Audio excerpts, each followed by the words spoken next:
Your phone buzzes. It's your boss. Got a minute to talk? 4 words. And just like that, your chest is tight, your mind is already writing the worst case script, and you're not even sure you remembered to breathe in the last 10 seconds. Or maybe it's not your boss. Maybe it's your kid melting down in the cereal aisle, and you can feel your own voice climbing before you've even opened your mouth. Maybe it's the text that says, "We need to talk." Maybe it's the doctor's office calling back. Maybe it's just Tuesday, and Tuesday decided to be a lot. Welcome back to Sane Enough. I'm Coach Eric, and today we're talking about what to do in that exact moment. Not tomorrow, not after a good night's sleep, not once you've journaled about it. Right then, while it's happening. Here's the thing. Nobody tells you. We spend a lot of energy trying to prevent bad moments, and almost none teaching people what to actually do once you're inside one. We've got a whole industry built around manage your stress, go for a walk, drink more water, get 8 hours of sleep. Great advice, genuinely. None of it helps you in the 15 seconds after your boss says, "Got a minute." I spent 20 years coaching athletes through exactly that kind of moment. Bases loaded, kids unraveling on the mound, and I've got about as much time as it takes you to hear this sentence to help him find his feet again. And what I learned coaching that, what actually works when the walls are closing in and you don't get a timeout, turns out to have nothing to do with sports at all. It's just as true for you sitting in your car in a parking lot, trying to get your face under control before you walk into a meeting. So today, one tool, I call it R. And yes, before you say it, I know exactly what that sounds like. Go ahead, get it out of your system. R, like a pirate. I make that joke every single time I teach this live, so let's just get it out of the way now. R, anchor, reframe, reset. 3 steps, about 15 seconds. And I'm going to walk you through every piece of it because I want you to actually be able to use this, not just nod along and forget it by lunch. Let's start with why we even need this. When something hits you, bad news, a public mistake, a fight, a scary phone call, your body doesn't know the difference between "this is socially uncomfortable" and "I am in physical danger." It reacts the same way it would to a car swerving into your lane. Heart rate spikes, thinking narrows, and you get flooded with the story. The story is loud. The story says, "I'm about to get fired," or "I just ruined everything," or "everyone's looking at me." And the story is almost never accurate in the moment. It's your nervous system trying to protect you by assuming the worst so you're not caught off guard. The problem is, you can't think your way out of a flood while you're still standing in it. You need something physical first. That's anchor. An anchor is dead simple. And that's the whole point. It has to be simple enough that you can still do it while your brain is on fire. It's one deliberate action that pulls you out of the story and back into your body. Right now. In this room. For some people, it's a breath. Not a cute little sigh. A real one. In through the nose. Long exhale through the mouth. For some people, it's physical. Press your feet into the floor. Feel the chair under you. Touch your thumb to your fingers one at a time. Some people use a word. Here. Now. Whatever it is, the anchor's job isn't to fix anything. Its only job is to remind your body, I am not actually in danger right now. I am standing in a hallway. I am sitting in a car. I am here. That's step 1. You've stopped the free fall. You haven't solved anything yet. You've just stopped falling.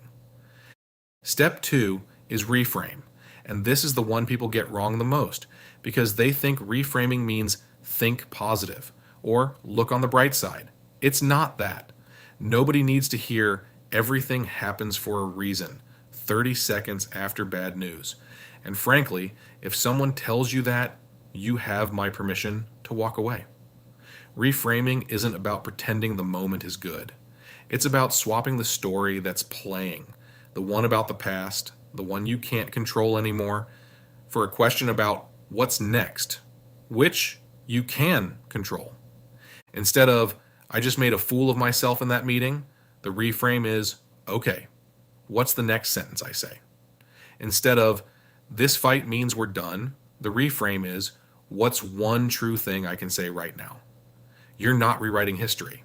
You're just refusing to let the worst version of the story be the only thing running in your head while you still have a next move to make. I want to be honest with you. This part is hard, and it doesn't get easy just because I explained it in 2 minutes. The voice in your head that wants to catastrophize is stubborn. It's been running the same tape for years. But every single time you interrupt it with a next step question instead of a verdict, you weaken it a little. That's not motivational poster talk. That's just how habits work, good or bad.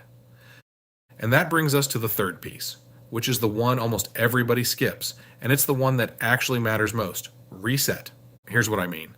You take the breath. Good. You stop the spiral in your head. Also good. But then what? A lot of people think that's the finish line. I calmed down, I thought about it differently, I'm done. And then they just sit there, still frozen, still not moving, because calming down isn't the same as going again. Reset means picking one small, specific, doable next action and actually taking it. Not, I'll figure out my whole career. Not, I need to fix this marriage today. One thing. Walk into the meeting and say the first sentence. Kneel down and use your kid's name instead of your yelling voice.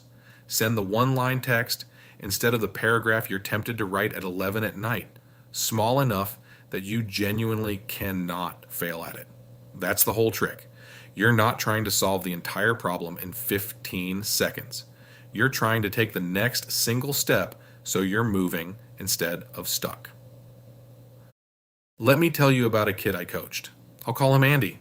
Not because that's actually his name, but because that is the name of the character from my CCS stories that I built from this moment.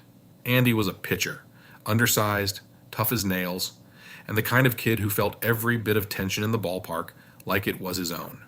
One game, he's on the mound, and it's unraveling. You know the look, shoulders creeping up toward his ears, staring at the dirt like it owes him money.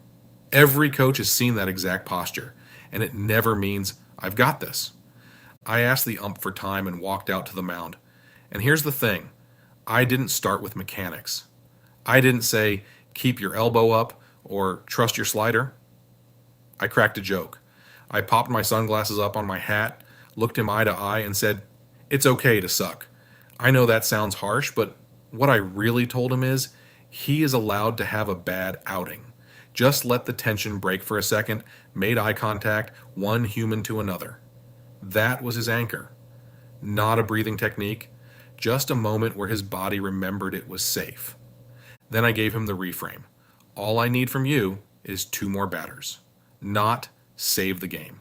Not make up for the last inning. 2 batters. That's it. And then he reset. He didn't fix the whole outing in his head. He just threw the next pitch. He got through those 2 batters.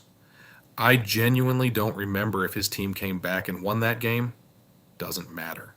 What I remember is watching a kid go from frozen to moving in about the time it takes to hear this sentence because he had a sequence, not a speech. Now here's why I'm telling you this on a podcast that has nothing to do with baseball. That sequence, break the tension, take a breath, choose the next thought, do the next small thing. That's not a sports skill. That's a nervous system skill. It works standing outside a job interview. It works when your kid is having a meltdown in public and everyone's watching you parent. It works on the phone with a family member who knows exactly which buttons to push. It works when you've just hit send on an email and immediately want to unsend it. Pressure is pressure. Your brain doesn't check your ID to see if you're an athlete before it decides to flood you. So here's your homework, and I want you to actually try this, not just file it away as a nice podcast idea. Pick one anchor, one physical thing you'll do today, the next time you feel that spike. Pick one reframe phrase, something short, something that points forward instead of backward, and decide in advance what a reset looks like for the situations that get you most. Work stress, family stuff, whatever your particular flavor of chaos is. Decide it now, when you're calm, because you will not be able to design a good plan in the middle of the flood. You just execute the one you already made. And look, this isn't about never getting rattled again. I'm not selling you a life with no bad moments in it. Anyone who tells you they've got that figured out is lying to you or to themselves. This is about having 15 seconds you can trust when the moment comes. So instead of staying stuck in the spiral, you get back to moving. Not perfect, not fixed, just sane enough to take the next step. That's it for today. Anchor, reframe, reset, 15 seconds, and it works whether you're on a pitcher's mound or a parking lot outside a meeting you don't want to walk into. If this one landed for you, send it to somebody who needed to hear it today. You probably already know who that is. And if you want the deeper version of this, the tools, the worksheets, the whole framework, it's all in the book. Peak Mental Performance for Athletes. Don't let the title fool you. None of what we talked about today needed a jersey. I'm Coach Eric. This has been Sane Enough. Go take your next small step. I'll see you next time.